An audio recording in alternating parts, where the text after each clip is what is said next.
So, Kemi Badenoch, thank you for taking the time to speak to us today. I'm Ben from TLDR News and I'm the head of our UK content.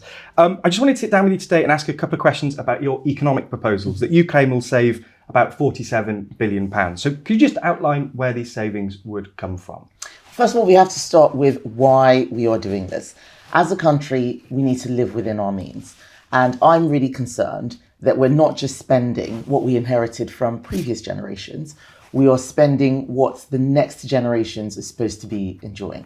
And what I mean by that is that we're borrowing so much. A lot of people don't know that we're actually borrowing to pay welfare. We're borrowing to pay the interest on our debt. That's like taking a credit card to pay off another credit card. That's my kids' money, my grandkids' money. It's if you're finishing school now, if you're in your 20s, that's your money that's being spent. That's not fair. So we need to start making savings. And the first place to start is welfare, because the more people we get into work, then the more money we'll make for the whole country. Yeah. So talking about welfare then, you've claimed that you could save about £23 billion from the welfare bill. And one of the aspects from those savings is only allowing British citizens access to welfare. So most of the savings from this, though, comes from denying welfare to people with indefinite leave to remain. So people who've lived and worked in the UK for at least the last 5 years. And separately, you've suggested increasing the residency requirements for ILR from 5 to 10 years.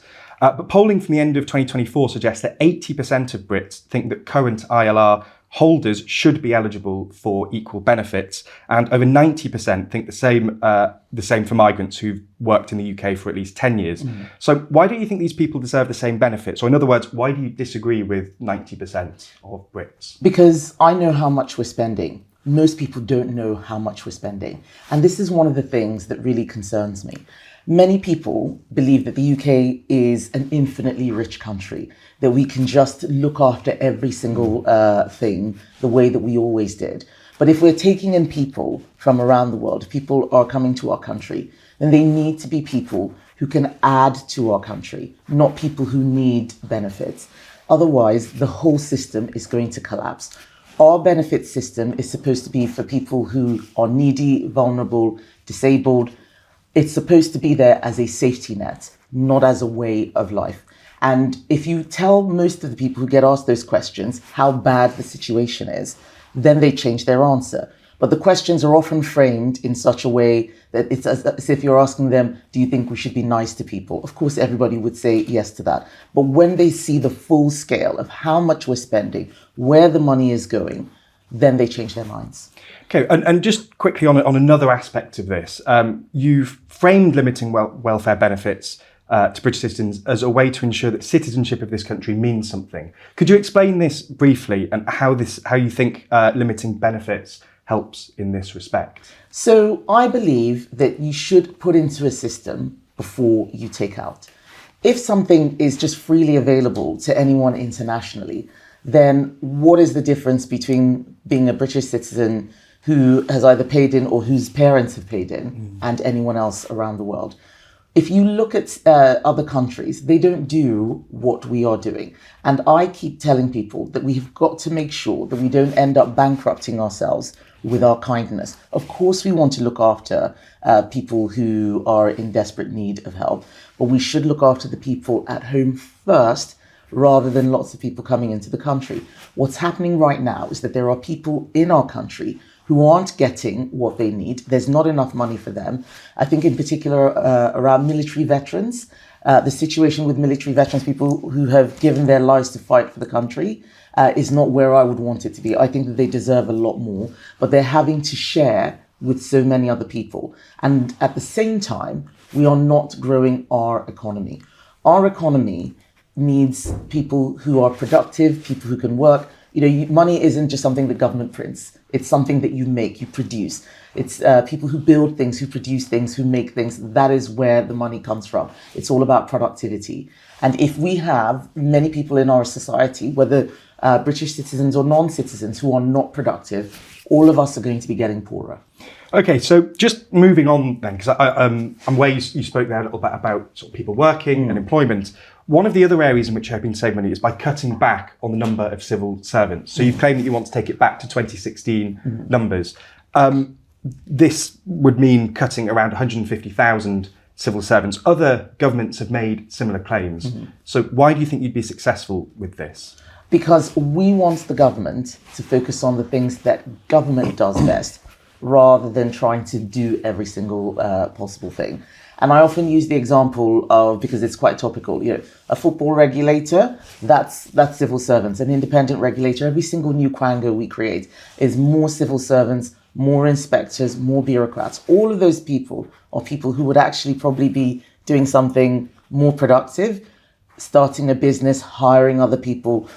Every single civil servant is paid for by someone else who is working in the private sector. That's just how it works. And I tell people that the rider is getting heavier than the horse. The number of people who are paying for the public sector, a lot of public sector jobs and welfare as well, is getting smaller and smaller, and that rider is getting bigger and bigger. Sure, but some of the civil servants you brought up there, they're not the sort of big employers within the civil service. There's, if we're talking about 150,000 jobs, that's a lot of civil servants. Yes, but I was using it as an example of government doing things it doesn't need to do. Yes, but if you're to cut 150,000 civil service jobs, you're going to have to cut from some of the big departments, presumably. So which of these big departments would you be cutting from? So in 4 years' time, we'll be able to be more specific about where. We don't know what the shape of the government is going to look like.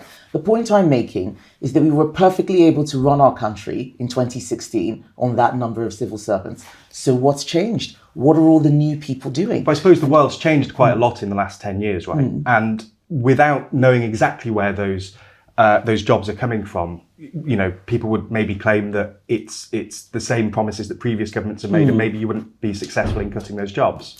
Well, we would be. You look at the Borders Plan, which we developed yesterday. Which we announced yesterday. We spent a whole year thinking about how we do all of the things that we need to do in order to manage our borders.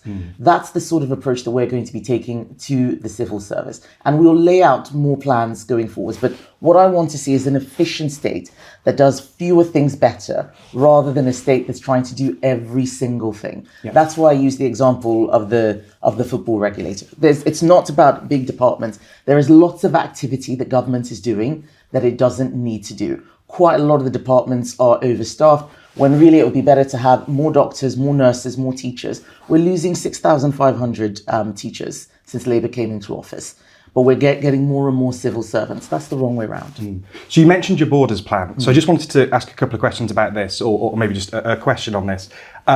So this involves deporting 150,000 people per year, your borders plan, which is a quintupling of the current deportation rate. And you claim that you'd only require, in order to do this, it'd only require doubling the budget for a reformed removals force up to £1.6 billion per year. In other words, this would only cost the taxpayer about £800 million.